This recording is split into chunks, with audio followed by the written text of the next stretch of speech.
안녕하십니까. 월간조선의 조성호입니다. 여러분 혹시 풍계리라는 지역에 대해서 들어보신 적 있으실 겁니다. 함경북도, 북한 함경북도 길쭉은 풍계리라는 지역인데 이 이름을 여러분들은 어디서 들어보셨는지 잘 생각해 보시면 아마 핵실험, 북한의 핵실험장이 있는 곳이 바로 이 풍계리입니다.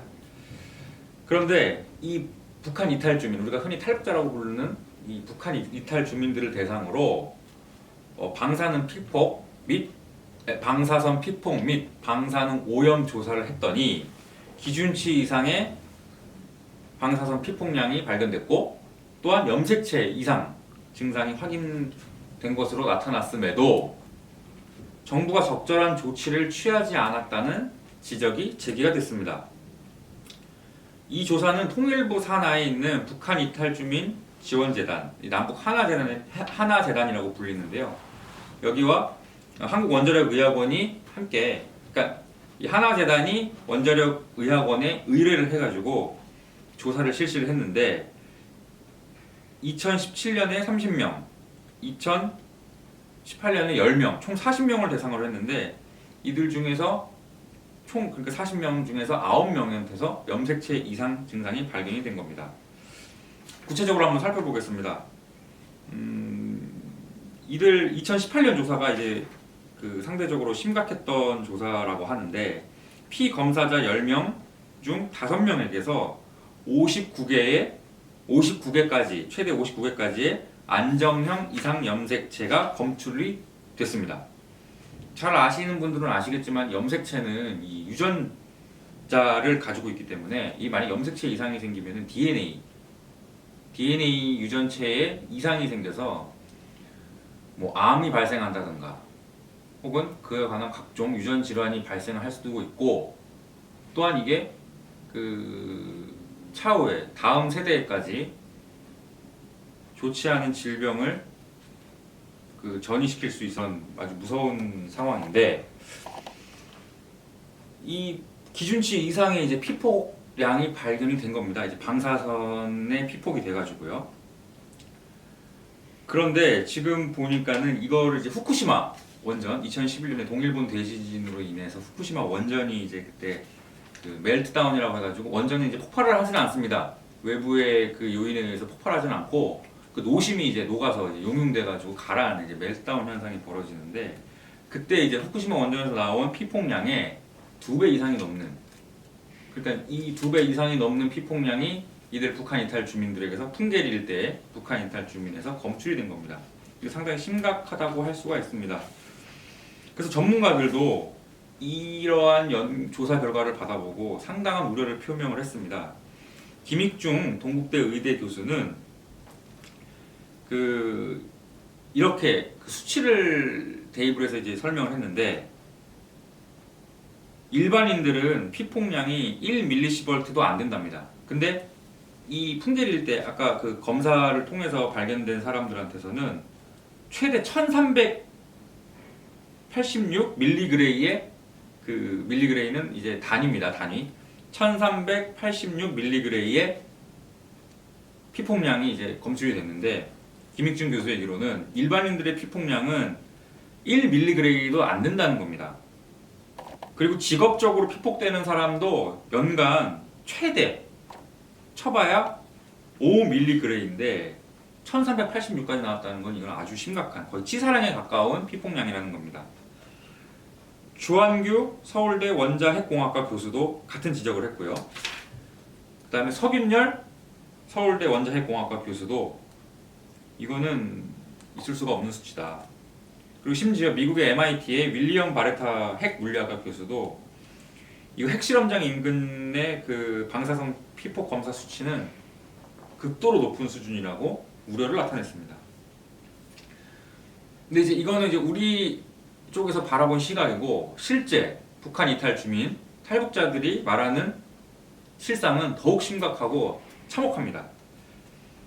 그 정병국 바른미래당 의원실이 이제 이 관련 자료들을 이제 취합을 해가지고 그 하나의 자료집을 만들었는데 제가 그 자료집을 이제 구해가지고 읽어봤더니만 한 탈북자 출신이 이런 증언을 했습니다. 이 사람도 풍계리 일대에서 살았던 사람인데 그 전문을 그냥 제가 읽어드릴게요. 제가 북한에 있을 때 우리 옆집에서 신혼부부가 출산을 했는데 성기가 없이 태어났어요. 그때까지는 방사능이나 뭐다 단정을 못해서 그냥 기형아가 태어났으니까 친정 엄마 아빠가 알아서 처리를 했어요. 묻어버린 거죠. 죽여가지고. 죽여버리면 그건 살인도 아니고 누가 신경 쓰는 사람도 없어요. 제 몸에 키워서 태어난 게 기형아가 돼 죽었다면 그 부모 심정은 어떠했겠습니까? 그리고 미국의 샌드 연구소라는 데가 있습니다. 이 샌드 연구소도 이 일대의 북한 이탈 주민들을 상대로 이제 조사를 했습니다. 2016년 7월부터 2017년 9월까지 했는데 이들의 증언도 상당히 참혹하고 짝이 없습니다. 진짜 2013년부터 가만히 서 있어도 몸에서 땀이 나고 아무리 잘 먹어도 힘이 빠지고 두통 증세가 나타났다. 이유 없이 앓으니까 죽음의 기운이 꼈고 귀신병이 들었다고 수군거린다. 심장이 너무 아파 잡아 뜯고 싶을 정도였다. 냄새를 맡을 수가 없다. 위암 진단을 받은 사람도 많이 생겨났다. 이런 얘기들이 그 샌드 연구소의 조사 결과에 담겨 있습니다. 근데 문제는 이걸 우리 언론이 이걸 그렇게 크게 부각시키지 않았다는 겁니다. 제가 확인한 바에 의하면은 조선일보, TV조선 그리고 저희 월간조선 정도만이 이 문제에 대해서 관심을 갖고 이렇게 보도를 했는데 그래서 이제 이 정병국 의원실이 지난 국정감사에서 통일부를 상대로 이제 이 문제를 집중적으로 제기를 했습니다. 그랬더니 통일부 입장도 들어봐야겠죠.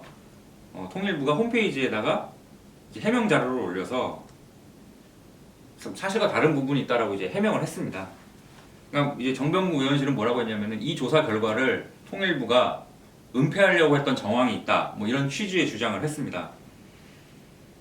그랬더니 통일부는 조사 결과를 공개했다는 입장이고 국정감사위원회 자료 제출 요구에 따라서 보고서, 그러니까 그 조사 결과 보고서를 말하는 것 같습니다. 보고서 원본을 국회에 제출했다라고 해명을 했는데 정병국 의원실은 2018년 검사의 경우에는 검사 사실도 공표하지 않은 채 국회에서 별도로 요구를 하자 그제서야 제출을 했다라고 반박을 했습니다. 그래서 이제 그 통일부하고 정병국 의원실이 이제 이걸 가지고서는 핑퐁 게임을 벌였습니다. 이제 좀 복잡한 내용입니다. 이게 이제 학술적인 내용이 담겨 있어서 자세한 거는 이제 요 월간조선 12호로 후쿠시마 원전 사고와 북풍계리 일대 방사능 오염, 방사선 피폭 실태 이 기사를 참고하시면은 내용을 이해하시는데 쉬울 거고요. 저는 이 방송을 통해서는 그냥 좀 간단하게 그냥 설명을 해드리려고 합니다. 그래서 이 정병국 의원실은 재차 이제 강조를 합니다. 이게 북한의 핵실험으로 된 건데 핵실험으로 인해서 이런 방사선 피폭과 방사능 오염 이런 북한 주민들이 이런 고통을 겪고 있는 건데 왜 통일부는 눈을 감고 있는지 모르겠다 라고 이제 계속 반박을 했습니다. 그래서 정병국 의원실은 이렇게 주문을 했습니다. 차후 열릴지도 모르는 남북 정상회담이나 남북 고위급 회담의 핵심 의제로 이 피폭 문제를 우리 정부가 북한에 거론을 해야 한다. 그래서 관련 국제 협약까지 모두 검토해 국제사회와 협조 속에서 이 문제를 해결해야 할 필요가 있다고 강조를 했습니다. 그래서 지금 풍계리 일대에서 지금 현재까지 총 6차례의 핵실험이 있었습니다. 2006년 10월 9일 1차 핵실험을 비롯해가지고 2009년, 2013년, 2016년 2번, 그 다음에 2017년 6월에 그래서 총 6번이 있었는데 이 문제를 우리 정부가 어떤 입장을 취할지는 저도 잘 모르겠습니다. 공론화를 시킬 것인가 아니면은 그냥 이대로 흐지부지 될 것인가. 아무튼 정병국 의원실은 이 문제를 집중적으로 제기를 해서 앞으로 통일부의 입장이 어떻게 변화할지를 주목할 예정이라고 했습니다. 오늘은 여기까지 말씀드리겠습니다. 감사합니다.